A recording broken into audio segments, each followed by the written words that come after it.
O silêncio do hospital foi quebrado por uma voz angelical cantando uma canção de ninar. No quarto 204, um menino de 8 anos abriu os olhos pela primeira vez em 6 meses e sussurrou um nome que mudaria tudo. Mas não era o nome de seu pai milionário que chorava ao lado da cama. Era o nome de uma simples faxineira que ninguém jamais notara. Nas primeiras horas da manhã, quando São Paulo ainda dormia sob o véu da madrugada, os corredores do Hospital São Rafael já fervilhavam com uma atividade silenciosa e determinada. Entre as figuras que deslizavam pelos corredores encerados, uma se destacava não pela importância do cargo, mas pela dedicação que emanava de cada gesto.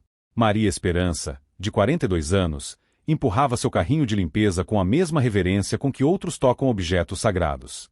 Seus cabelos grisalhos estavam sempre presos em um coque impecável, e seus olhos castanhos carregavam uma tristeza profunda, mas também uma força inabalável. Havia algo em Maria que poucos percebiam.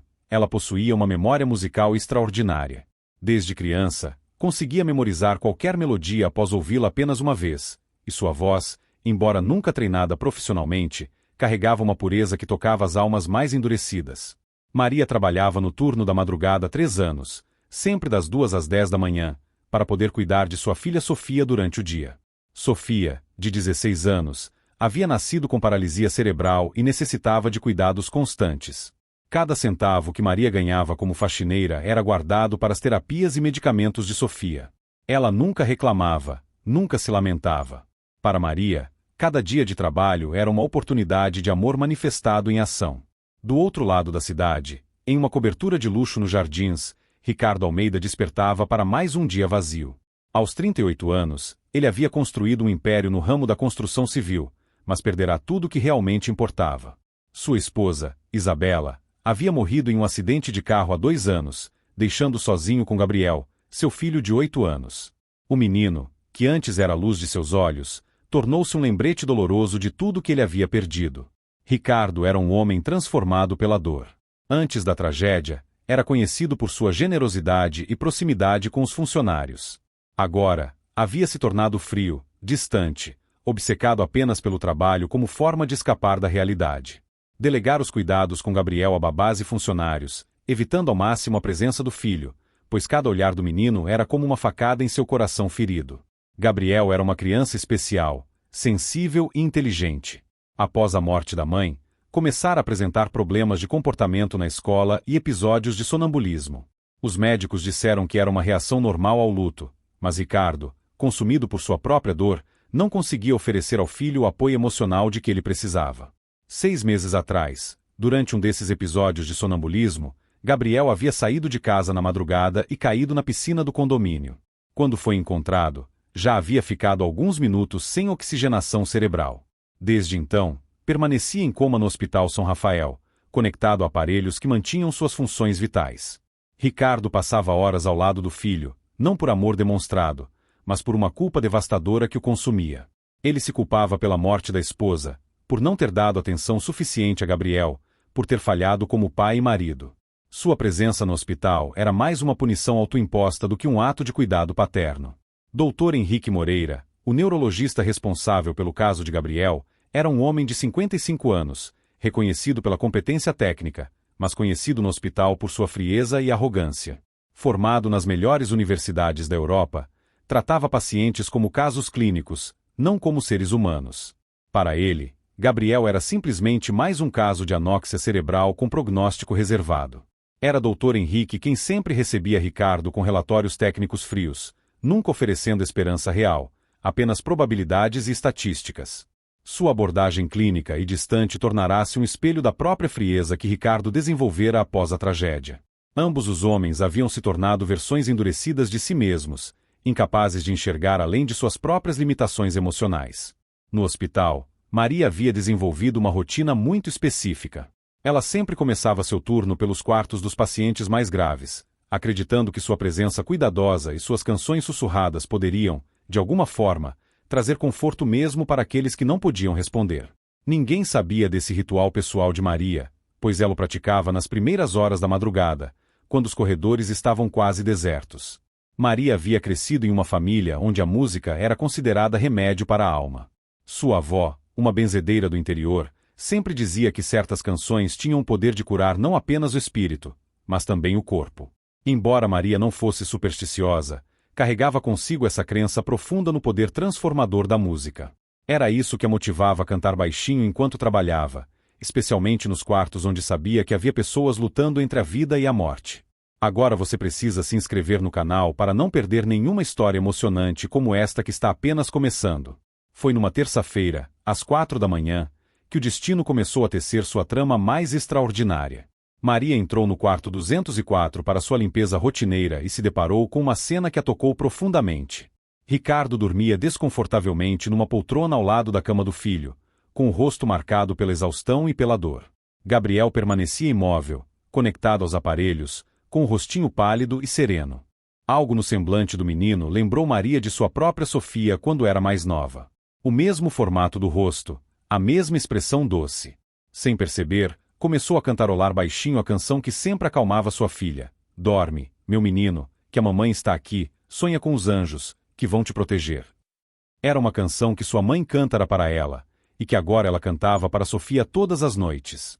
Enquanto limpava o quarto com movimentos suaves e silenciosos, Maria continuou cantando, sua voz baixa mas clara ecoando suavemente no ambiente. Não percebeu que os monitores de Gabriel começaram a mostrar pequenas alterações nos padrões cerebrais.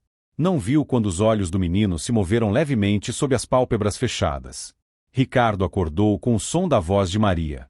Por um momento, confuso entre o sono e a vigília, pensou estar sonhando. A voz era pura, angelical, e carregava uma emoção que ele não sentia há muito tempo. Fingiu continuar dormindo para não interromper o momento, e foi então que notou algo extraordinário. Pela primeira vez em meses, Gabriel parecia tranquilo. Seu rosto, normalmente tenso mesmo em coma, havia relaxado completamente. Quando Maria terminou a limpeza e saiu silenciosamente do quarto, Ricardo permaneceu acordado por horas, pensando naquele momento. Havia algo na voz daquela mulher que tocará uma parte de sua alma que ele pensava estar morta. Mas, sendo o homem orgulhoso e fechado que se tornará, não fez nada a respeito. Nas noites seguintes, Maria continuou seu ritual, sempre cantando baixinho para Gabriel enquanto limpava o quarto. E sempre, os monitores mostravam pequenas mudanças positivas que ela não percebia. Ricardo começou a fingir que dormia apenas para ouvir aquela voz que inexplicavelmente trazia paz ao seu coração torturado. Foi Dr. Henrique quem primeiro notou as mudanças nos exames de Gabriel. Durante uma consulta de rotina, ele comentou friamente com Ricardo: os padrões cerebrais do seu filho têm mostrado atividade ligeiramente aumentada durante as primeiras horas da manhã. Pode não significar nada, mas é interessante do ponto de vista clínico. Ricardo não comentou sobre as canções de Maria. Algo em seu orgulho ferido o impedia de admitir que uma simples faxineira pudesse ter qualquer impacto no tratamento de seu filho. Além disso, ele próprio não queria reconhecer o efeito que aquela voz estava tendo sobre ele. Era mais fácil manter-se na sua dor familiar do que arriscar-se a sentir esperança novamente. As semanas passaram, e Maria continuou sua rotina. Ela notara que sempre havia um homem dormindo na poltrona do quarto 204, e seu coração materno se compadecia daquele pai que obviamente sofria. Começou a ter ainda mais cuidado para não acordá-lo, e suas canções se tornaram ainda mais suaves e carinhosas. Durante o dia, Maria cuidava de Sofia com a mesma dedicação. A menina, apesar de suas limitações, era extremamente inteligente e percebia tudo ao seu redor. Numa tarde, enquanto Maria preparava o almoço, Sofia perguntou: "Mãe, você está diferente. Está cantando mais.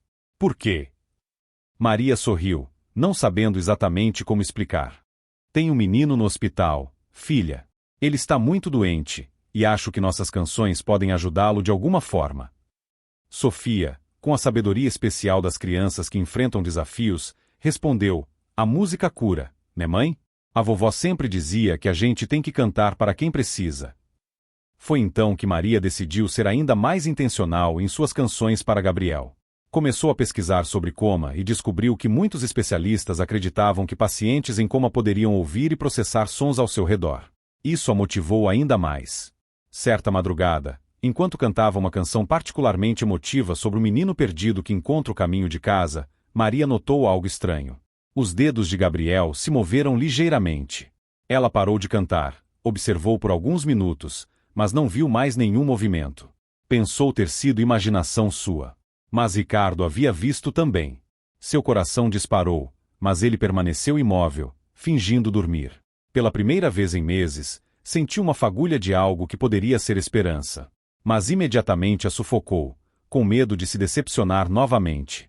No dia seguinte, Ricardo confrontou o Dr. Henrique sobre os movimentos que havia observado. O médico, com sua típica frieza, respondeu: movimentos reflexos são comuns em pacientes de coma. Não significam necessariamente recuperação da consciência. Não se iluda com falsas esperanças, Sr. Almeida. Essas palavras gelaram Ricardo, que voltou ao seu estado de desesperança. Mas algo havia mudado nele. Começou a prestar mais atenção na faxineira que cantava para seu filho. Começou a reparar na dedicação com que ela limpava o quarto, no carinho em seus movimentos, na pureza de sua voz. Uma noite, Ricardo tomou uma decisão impulsiva. Fingiu sair do hospital, mas ficou escondido no corredor para observar Maria sem que ela soubesse. O que viu o deixou profundamente tocado. Maria não apenas cantava, ela falava com Gabriel como se ele pudesse ouvi-la. Oi, meu querido, ela dizia suavemente enquanto ajeitava os lençóis. Sua mamãe deve estar cuidando de você lá do céu, mas enquanto isso, deixa a tia Maria cantar um pouquinho para você não se sentir sozinho. Ricardo viu lágrimas escorrerem pelo rosto de Maria enquanto ela cantava. Percebeu que aquela mulher estava genuinamente emocionada com o estado de seu filho, uma criança que ela nem mesmo conhecia. Era um amor puro, desinteressado, o tipo de amor que ele havia esquecido que existia. Foi nessa noite que Ricardo começou sua própria transformação silenciosa. Começou a questionar-se sobre o tipo de pai que havia se tornado, sobre como sua dor havia o cegado para as necessidades de Gabriel. Começou a ver na dedicação de Maria um espelho de tudo que ele havia falhado em ser. Mas o orgulho ainda era mais forte que a humildade. Em vez de aproximar-se de Maria ou agradecer por seus cuidados, Ricardo decidiu investigá-la. Contratou um detetive particular para descobrir quem era aquela mulher que parecia importar-se mais com seu filho do que ele próprio. O relatório que recebeu alguns dias depois o deixou sem palavras. Maria Esperança, 42 anos, viúva, mãe de uma filha com necessidades especiais.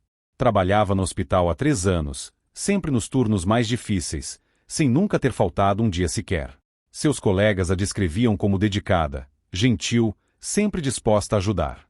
Morava numa casa simples na periferia e gastava todo o seu salário com os cuidados da filha. Ao ler sobre a vida de Maria, Ricardo sentiu uma vergonha profunda. Aquela mulher, com muito menos recursos que ele, demonstrava um amor e uma dedicação que ele havia perdido. Ela cuidava de uma filha com deficiência com alegria, enquanto ele mal conseguia estar na mesma sala que seu próprio filho saudável em coma. Foi então que os eventos começaram a acelerar em direção ao clímax da história. Dr. Henrique, sempre competitivo e ego-inflado, começou a se incomodar com as constantes visitas de Ricardo e suas perguntas sobre métodos alternativos de tratamento. Ele interpretou o interesse de Ricardo em terapias complementares como uma desconfiança em sua competência médica. Numa manhã de quinta-feira, Dr. Henrique chegou mais cedo ao hospital e surpreendeu Maria cantando no quarto de Gabriel. Sua reação foi imediata e furiosa. O que a senhora pensa que está fazendo? Este é um ambiente hospitalar, não um palco para suas apresentações. Maria, assustada e humilhada, tentou explicar. Doutor, eu só estava limpando e pensei que talvez a música pudesse ajudar o menino. A senhora é faxineira, não médica. Dr. Henrique a interrompeu cruelmente. Não tem qualificação para decidir o que é bom ou ruim para meus pacientes. Quero que se limite às suas funções de limpeza, em silêncio absoluto. Maria saiu do quarto com os olhos cheios de lágrimas, sentindo-se humilhada e pequena. Por alguns dias, cumpriu rigorosamente as ordens do médico, limpando o quarto em silêncio absoluto. Mas seu coração doía ao ver Gabriel sem ouvir suas canções. Foi durante esse período de silêncio que os sinais vitais de Gabriel começaram a mostrar uma deterioração sutil mas preocupante. Os padrões cerebrais que haviam melhorado voltaram aos níveis anteriores. Ricardo notou a mudança, mas Dr. Henrique a atribuiu às flutuações normais da condição. Ricardo também notou que a faxineira não cantava mais. Pela primeira vez, decidiu investigar o que havia acontecido. Conversou discretamente com algumas enfermeiras e descobriu sobre o confronto entre Maria e Dr. Henrique. Essa descoberta despertou em Ricardo uma raiva que ele não sentia há muito tempo. Não era apenas raiva do médico prepotente, mas raiva de si mesmo por não ter protegido alguém que claramente se importava com seu filho. Pela primeira vez desde a tragédia, Ricardo sentiu a necessidade de lutar por algo, de tomar uma atitude decisiva. Naquela noite, Ricardo confrontou Dr. Henrique. Doutor, Gostaria de entender por que proibiu a faxineira de cantar no quarto do meu filho. Dr. Henrique respondeu com arrogância: Senhor Almeida, não permito interferências não científicas no tratamento de meus pacientes. Aquela mulher estava perturbando o ambiente com suas cantorias inadequadas. E se eu disser que quero que ela continue cantando? Ricardo perguntou, sua voz carregada de uma autoridade que há muito não demonstrava. Então eu lembraria o senhor de que sou médico responsável pelo caso, e que minhas decisões têm base científica, não em sentimentalismos. Foi nesse momento que Ricardo tomou uma decisão que mudaria tudo. Se Dr. Henrique não permitia que Maria cantasse como faxineira, ele encontraria outro jeito. Chegará a hora de Ricardo Almeida parar de ser vítima das circunstâncias e começar a lutar pelo que realmente importava. Agora você precisa deixar seu like para que essa história chegue a mais pessoas que precisam ver que o amor pode mover montanhas. Na manhã seguinte, Ricardo chegou ao hospital com uma determinação que não sentia há anos. Havia passado a noite inteira planejando sua estratégia. Não seria mais o homem passivo e derrotado que se tornará após a tragédia. Seu filho precisava dele, e pela primeira vez em muito tempo, ele sabia exatamente o que fazer. Primeiro, Ricardo procurou o diretor do hospital, Dr. Eduardo Sampaio, um homem que conhecia há anos através de relacionamentos profissionais. Eduardo, disse Ricardo, preciso falar com você sobre meu filho e sobre uma funcionária excepcional que trabalha aqui. Dr. Eduardo ouviu atentamente enquanto Ricardo explicava toda a situação. As canções de Maria, a melhora nos sinais vitais de Gabriel, a proibição cruel de Dr. Henrique, e principalmente, o impacto profundo que aquela mulher estava tendo na recuperação de seu filho. Ricardo, respondeu Dr. Eduardo cuidadosamente, entendo sua situação, mas não posso interferir nas decisões médicas do Dr. Henrique. Ele é um dos nossos melhores neurologistas. Foi então que Ricardo jogou sua carta mais importante. Revelou sua memória fotográfica para números e datas, uma habilidade que poucos conheciam e que havia sido fundamental para seu sucesso nos negócios. Havia memorizado exatamente os horários em que Maria cantava e as correspondentes melhoras nos monitores de Gabriel, dados que ele havia coletado secretamente ao longo das semanas.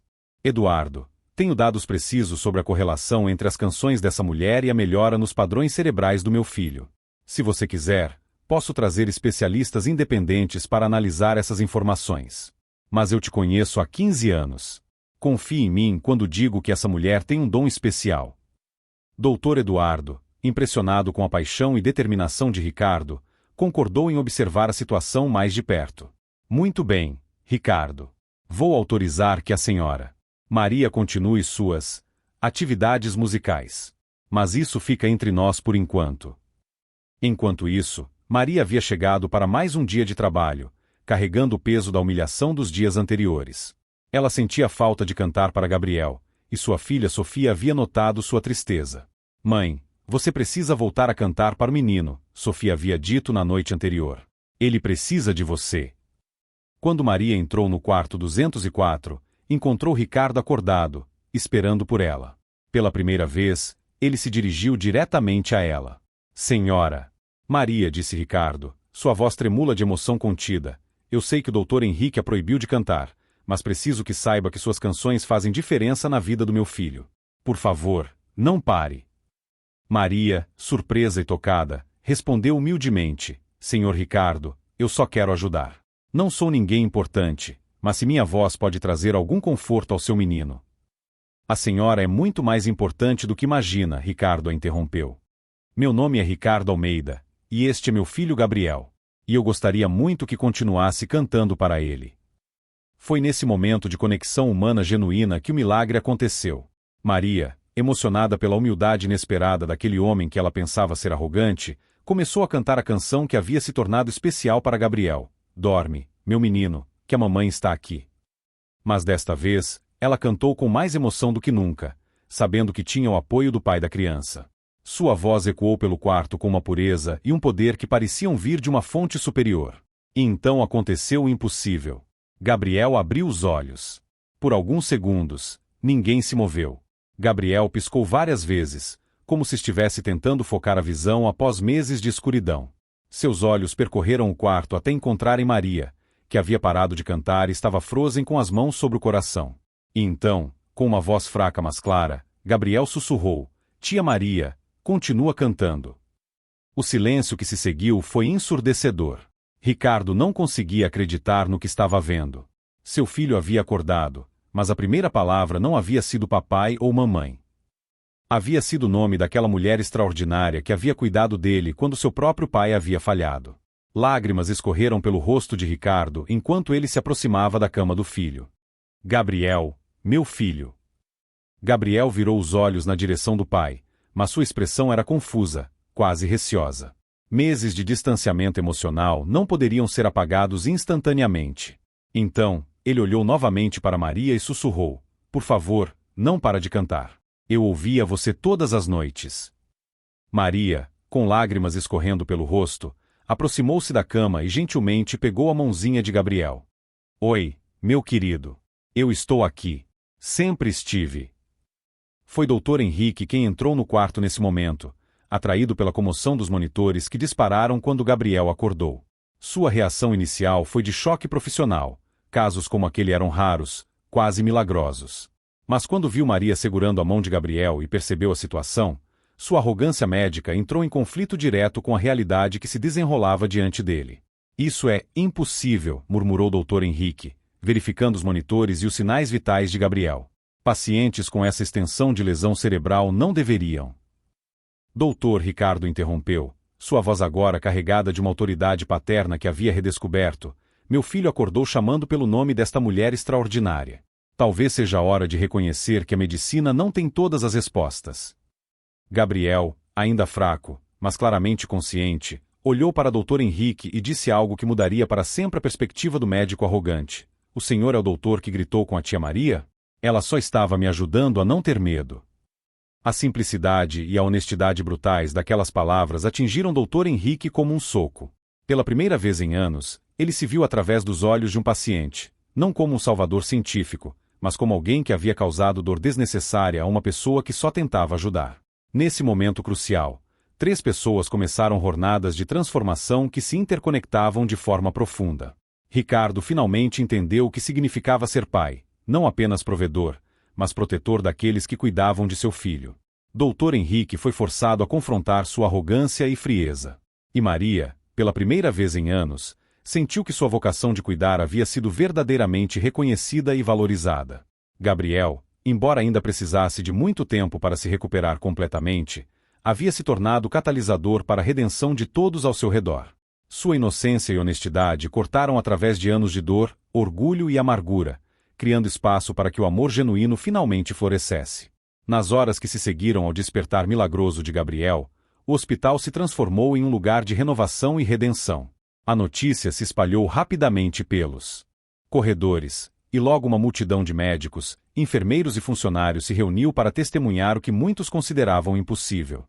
Dr. Eduardo Sampaio foi um dos primeiros a chegar ao quarto 204.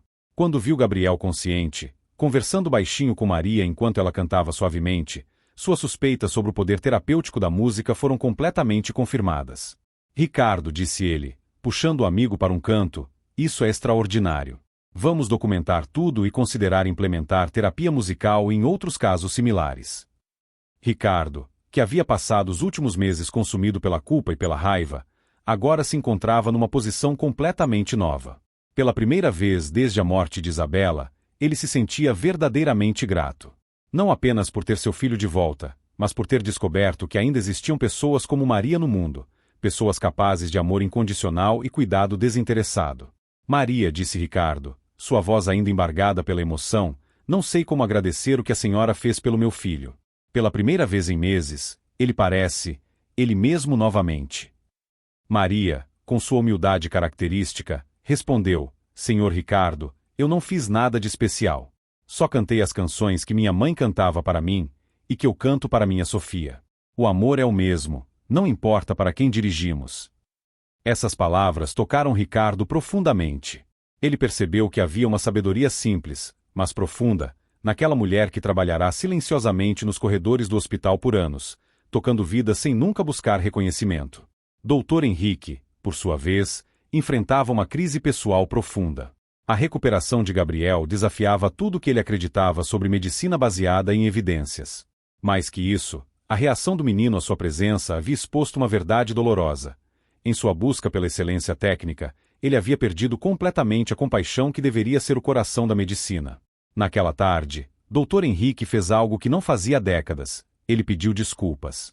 Primeiro a Maria, reconhecendo publicamente diante de toda a equipe médica que havia sido injusto e cruel com ela. Senhora Maria, disse ele, sua voz falha pela primeira vez que alguém podia lembrar. Peço suas sinceras desculpas. A senhora demonstrou mais sabedoria sobre cura do que eu em todos os meus anos de formação médica. Maria, sendo quem era, aceitou as desculpas com graça e perdão imediatos. Doutor, todos nós estamos aqui pelo mesmo motivo, cuidar das pessoas que precisam. Não precisa se desculpar por querer proteger seus pacientes. Mas Dr. Henrique sabia que precisava fazer mais. Naquele mesmo dia, ele iniciou uma pesquisa sobre os efeitos da musicoterapia em pacientes neurológicos, determinado a integrar o que havia aprendido com Maria em sua prática médica. Era sua forma de transformar sua arrogância passada em humildade futura. Enquanto isso, Gabriel continuava sua recuperação extraordinária. Embora ainda precisasse de fisioterapia e acompanhamento médico, sua consciência estava completamente restaurada. E algo belo estava acontecendo. A presença de Maria havia criado uma ponte entre pai e filho que permitia que eles finalmente começassem a processar juntos a perda de Isabela. Papai, disse Gabriel naquela noite, a tia Maria me contava sobre a mamãe enquanto eu estava dormindo. Ela disse que a mamãe está cuidando de mim do céu, igual ela cuida da Sofia aqui na terra. Ricardo, que havia evitado falar sobre Isabela com Gabriel por 2 anos, finalmente encontrou coragem para ter essa conversa dolorosa, mas necessária. Com Maria discretamente presente, oferecendo apoio silencioso através de sua presença reconfortante, pai e filho começaram um processo de cura emocional que ambos precisavam desesperadamente. A transformação de Ricardo foi talvez a mais dramática. O homem frio e distante que havia se tornado após a tragédia deu lugar ao pai amoroso que ele sempre fora no coração. Ele começou a passar verdadeiro tempo de qualidade com Gabriel, não apenas sentado ao lado da cama do hospital, mas genuinamente presente, conversando, rindo, planejando o futuro juntos. Mais importante ainda, Ricardo havia aprendido uma lição fundamental sobre humildade e gratidão. Vendo como Maria cuidava de sua filha Sofia com alegria apesar das dificuldades, e como ela havia cuidado de Gabriel sem pedir nada em troca, ele compreendeu que a verdadeira riqueza não estava em sua conta bancária, mas na capacidade de amar e cuidar dos outros. Foi então que Ricardo tomou uma decisão que surpreendeu até mesmo a si próprio. Ele ofereceu a Maria um trabalho em sua empresa, não por caridade, mas porque reconheceu nela qualidades de liderança e cuidado que eram extremamente valiosas. Maria, disse ele, gostaria que considerasse trabalhar comigo, coordenando um programa de responsabilidade social da empresa. Sua sensibilidade e dedicação são exatamente o que precisamos. Maria ficou inicialmente hesitante. Senhor Ricardo, eu sou grata pela oferta, mas não tenho formação para um cargo assim. Sou apenas uma faxineira. A senhora não é apenas nada, Ricardo respondeu com firmeza. A senhora salvou meu filho com algo que nenhum diploma pode ensinar: amor genuíno e dedicação. Essas são as qualificações mais importantes que existem. A oferta representava não apenas uma mudança de carreira para Maria, mas uma oportunidade de proporcionar a Sofia um futuro melhor, com acesso a melhores tratamentos e oportunidades educacionais. Depois de conversar com a filha, que a encorajou entusiasticamente, Maria aceitou a proposta. A notícia da recuperação de Gabriel e do papel de Maria nesse milagre se espalhou além dos muros do hospital. Jornalistas começaram a procurar a história, mas Ricardo, protegendo a privacidade de Maria e Gabriel, conseguiu manter os detalhes longe da mídia sensacionalista. Ele queria que a transformação de sua família fosse genuína, não um espetáculo público. Dr. Henrique, por sua vez, começou a implementar mudanças significativas em sua abordagem médica.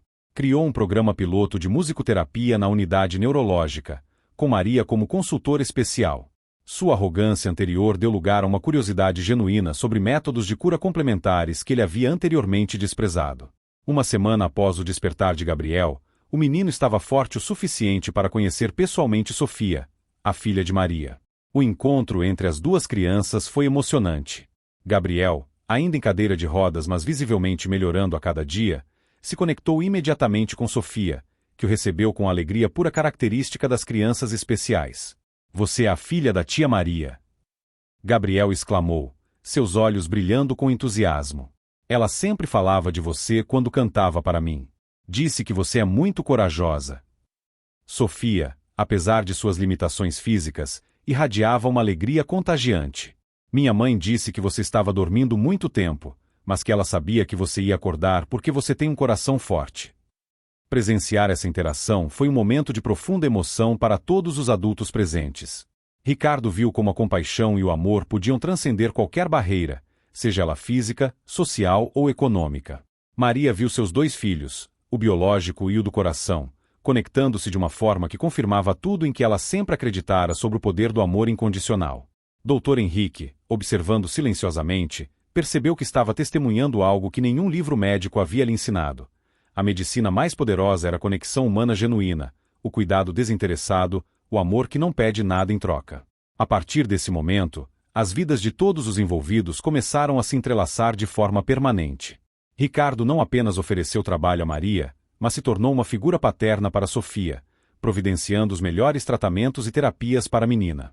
Maria, por sua vez, tornou-se uma segunda mãe para Gabriel, ajudando no processo de recuperação física e emocional. Dr. Henrique encontrou uma nova paixão em sua carreira médica.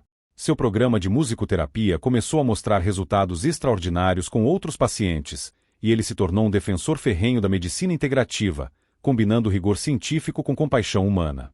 O próprio Hospital São Rafael se transformou. A história de Gabriel e Maria inspirou mudanças na forma como os funcionários eram tratados e valorizados. Dr. Eduardo Sampaio implementou um programa onde todos os funcionários, independente de sua posição hierárquica, eram reconhecidos como membros importantes da equipe de cura. Deixe seu comentário contando qual parte da história mais te emocionou, e compartilhe com alguém que precisa acreditar no poder do amor. 6 meses depois do despertar milagroso de Gabriel, a vida havia se transformado completamente para todos os envolvidos naquela história extraordinária. O Hospital São Rafael agora contava com um dos programas de musicoterapia mais avançados do país, dirigido pela parceria inusitada entre Dr. Henrique Moreira e Maria Esperança. Ela, agora com o título de coordenadora de terapias complementares. Maria havia se mudado para uma casa maior e mais próxima ao centro da cidade, o que facilitava os tratamentos de Sofia e o trabalho no hospital. Mas mais importante que a melhoria nas condições materiais era a transformação pessoal que ela havia experimentado. Pela primeira vez na vida, Maria sentia que seu dom para a música e seu talento natural para cuidar das pessoas eram verdadeiramente valorizados e reconhecidos. Sofia floresceu com os novos tratamentos e oportunidades. Frequentava uma escola especializada que Ricardo havia escolhido pessoalmente, onde recebia terapias avançadas e educação adaptada às suas necessidades. Mais que isso, ela havia encontrado em Gabriel um irmão do coração, e os 2 se tornaram inseparáveis, cada um ajudando o outro a superar suas próprias limitações.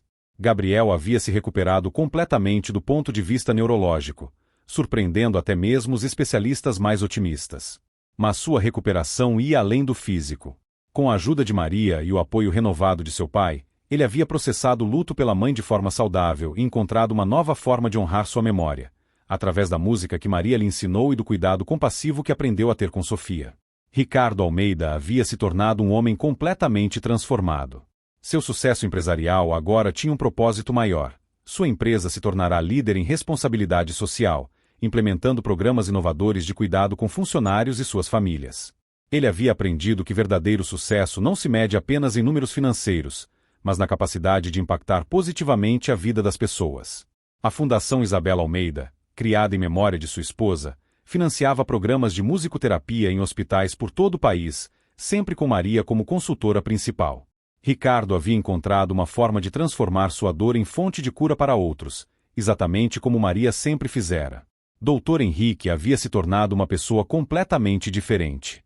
Sua arrogância anterior deu lugar a uma humildade genuína e uma curiosidade constante sobre formas alternativas de cura. Ele publicou artigos científicos sobre os casos de recuperação através da musicoterapia, sempre acredite Maria como coautora, reconhecendo que seu conhecimento intuitivo sobre cura era tão valioso quanto qualquer formação acadêmica.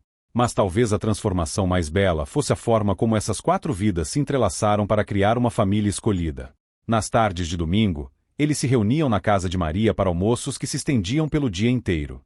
Gabriel ensinava Sofia a tocar teclado, enquanto Maria cantava e Ricardo preparava suas famosas panquecas, uma habilidade culinária que descobrira na sua nova vida de pai presente.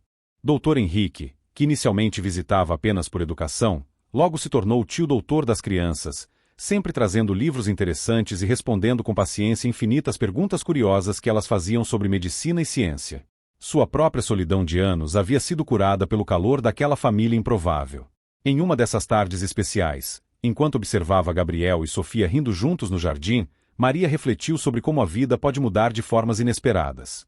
Ela havia entrado no Hospital São Rafael apenas como uma faxineira, cantando baixinho nas primeiras horas da manhã. Nunca poderia imaginar que aquelas canções simples, nascidas do amor puro e da fé inabalável, pudessem tocar tantas vidas e criar transformações tão profundas. Em que está pensando? Perguntou Ricardo, sentando-se ao lado dela na varanda. Estava pensando na minha avó, Maria respondeu com um sorriso. Ela sempre dizia que quando cantamos com amor verdadeiro, estamos fazendo muito mais do que produzir sons bonitos. Estamos curando almas. Ricardo assentiu, lembrando-se de como a voz de Maria havia curado não apenas seu filho, mas toda sua família fragmentada. Sua avó era muito sábia. Sabe o que mais ela dizia? Maria continuou, observando as crianças brincarem. Que Deus coloca pessoas especiais em nosso caminho exatamente no momento certo. Às vezes como anjos disfarçados, às vezes como milagres que não reconhecemos imediatamente. Doutor Henrique, que chegará naquele momento e ouvirá a conversa, se juntou a eles. Durante toda a minha carreira médica, eu acreditei que cura vinha apenas de conhecimento científico e procedimentos corretos. Vocês me ensinaram que a cura mais profunda vem do coração. Gabriel, correndo até eles com Sofia ao lado, interrompeu a conversa dos adultos com uma pergunta que os fez sorrir. Tia Maria, você pode cantar aquela música que você cantava quando eu estava dormindo? A Sofia ainda não conhece. Maria abraçou as duas crianças e começou a cantar a mesma canção de ninar que havia despertado Gabriel meses atrás. Sua voz, agora acompanhada pela harmonia suave que Gabriel havia aprendido a fazer, ecoou pelo jardim como uma bênção. Enquanto cantava, Maria olhou para cada pessoa ali presente e viu a confirmação de tudo em que sempre acreditara, que o amor genuíno, a compaixão desinteressada e a fé inabalável são as forças mais poderosas do universo. Que uma pessoa simples, com um coração puro e a disposição de servir, pode tocar vidas de formas que transcendem qualquer medida de sucesso convencional. O sol se pôs naquela tarde dourada com 5 pessoas que haviam encontrado umas nas outras algo que pensavam ter perdido para sempre, uma família. Não conectada por sangue, mas por algo muito mais forte, por escolha, por amor, por gratidão e pelo milagre da segunda chance que todos merecem.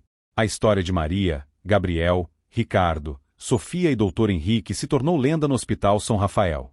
Novos funcionários eram sempre apresentados à Sala Gabriel, onde a musicoterapia acontecia diariamente, e eram contados sobre a faxineira cujas canções despertaram uma criança do coma e transformaram as vidas de todos ao redor.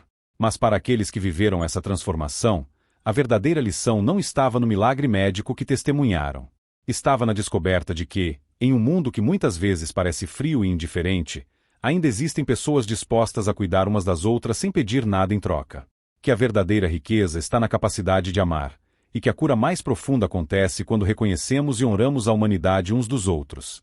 Maria continuou cantando suas canções de ninar, agora não apenas para crianças em coma, mas para todos que precisavam lembrar que nunca estão verdadeiramente sozinhos. Sua voz se tornou símbolo de esperança no hospital, lembrando a todos, médicos, enfermeiros, pacientes e familiares, que o amor é, de fato, a medicina mais poderosa que existe.